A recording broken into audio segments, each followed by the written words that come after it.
Made with sweet potatoes and beans, this vegetarian Instant Pot chili is a hearty, healthy, easy recipe that's packed with flavor.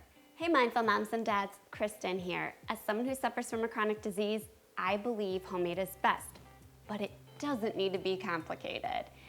A few weeks ago, I sent out a survey asking you guys what you wanted to see, and you told me that you wanted more inexpensive family meals made in the Instant Pot. So you're gonna love today's recipe.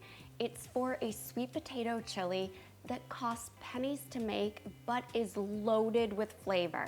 It's perfect for anybody who's looking for more meatless recipes, who's following a plant-based diet, or just wants something delicious that your family will love.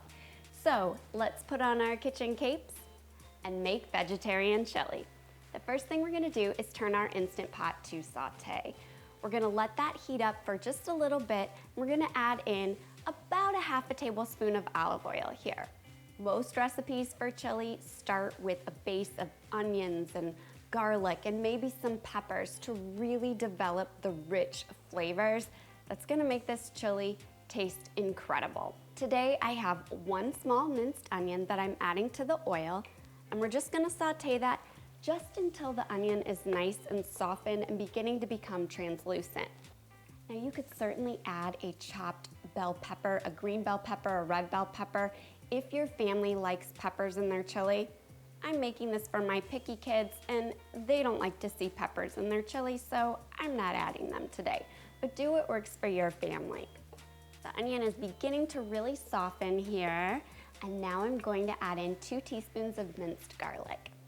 We're just gonna let our garlic toast just for 30 seconds to 1 minute, just until we smell it. We don't wanna burn our garlic. Smells like garlic in here, so I'm gonna turn off the Instant Pot by hitting cancel. Now, you know the drill. We have to add some thin liquid to our Instant Pot and scrape up any brown bits on the bottom of our inner pot. That's gonna prevent a burn notice. Today, I'm using a total of 2 cups of low sodium vegetable broth. You could certainly use chicken broth or beef broth if that's what you have on hand. It just won't be vegetarian friendly. So I'm adding in just about a half a cup of vegetable broth, and then I'm gonna scrape all those brown bits. I'm gonna add in the rest of my vegetable broth there. Again, that was a total of 2 cups. And now to flavor our chili. I'm adding in 1.5 tablespoons of my homemade chili mix. You can get the recipe for my chili mix in the description below or by clicking the link above. I've shared how I've made my homemade spice blends before.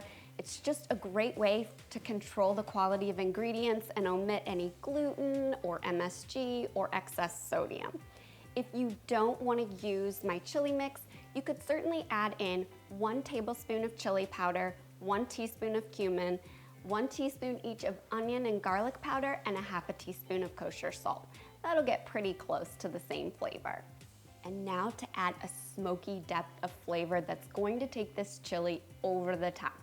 I'm adding in 1 tablespoon of canned chipotle peppers. Now the chipotle pepper is going to add a little bit of spice here, but mainly it's going to add a smoky dimension that can't be beat. But if you're sensitive to spice, feel free to omit it. And you may be wondering, what am I gonna do with the rest of a can of chipotle peppers? Stay tuned, and while our chili's cooking, I'm gonna show you exactly how you can preserve chipotle peppers to use whenever you need them so they don't go to waste. Now back to the chili. I'm adding in 2 large sweet potatoes that have been peeled and diced into 1-inch cubes. I'm also adding in 2 15-ounce cans of beans. Today I have a mixture of black beans and kidney beans. You could use all kidney beans, you could use all black beans, whatever you like and whatever you have on hand. We're gonna give this mixture a stir just to incorporate all those chili seasonings throughout our beans and sweet potatoes. Now I'm gonna add in 30 ounces of crushed tomatoes. You could certainly use diced tomatoes, but I'm making this for my picky family, and my son hates diced tomatoes, and so I'm using crushed tomatoes today. It's an easy way to make him happy. There's no complaints at the dinner table, and it tastes just as good. Simple compromise. I'm gonna give that just a stir, just to incorporate. You don't really need to stir it much because you don't want all the tomato sauce to sit on the bottom of your inner pot, which could cause a burn notice. I'm gonna pop the lid on my Instant Pot. Make sure my vent knob is pointed towards sealed. And now to set cook time. We're gonna hit manual or pressure cook and use the plus or minus buttons to adjust until it reads 10 minutes. While our chili is cooking, I wanna go back to those chipotle peppers. So a can of chipotle peppers, once you open it, it can be refrigerated, but it needs to be used within 5 days. And I'm not using a full can of chipotle peppers within 5 days. Maybe you are, that's great, store it in the fridge. If not, scoop out my chipotle pepper sauce here onto a cookie sheet that's been lined with parchment paper in about 1 tablespoon measurements. Any whole chipotle pepper, I just go ahead and place that out on the parchment paper as well. And we're gonna pop this into our freezer and let it freeze until it's solid, about an hour. Then we can remove all our chipotle peppers and the chipotle sauce, place it in a freezer safe bag, store it in the freezer, and then just pull out a little bit as you need it.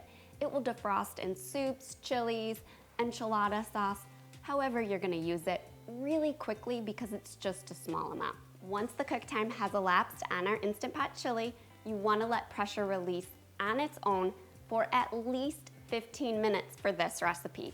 That'll keep the sweet potatoes from falling apart, that'll keep hot liquid from spewing everywhere, and it'll give the chili a chance to really develop more flavors. After the 15 minutes have passed, open up the Instant Pot. So give this a mix here. And then I'm gonna dish it out.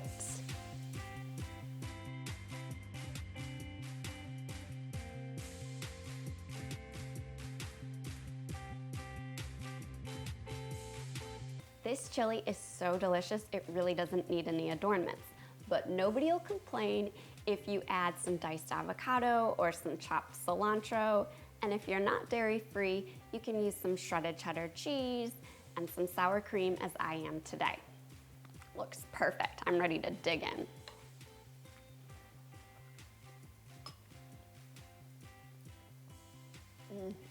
Wow. You can get the smokiness from the chipotle pepper, and then the sweet potato comes in with its natural sweetness and rounds out the flavor perfectly. The beans give it meatiness. It's really good. I think you guys are gonna love this one. It's so easy to make, it's so inexpensive, and best of all, I think your family's gonna love it as well. But if you're looking for a more traditional chili recipe, be sure to check out my next recipe where I share with you how to make classic beef chili. Until then, happy cooking.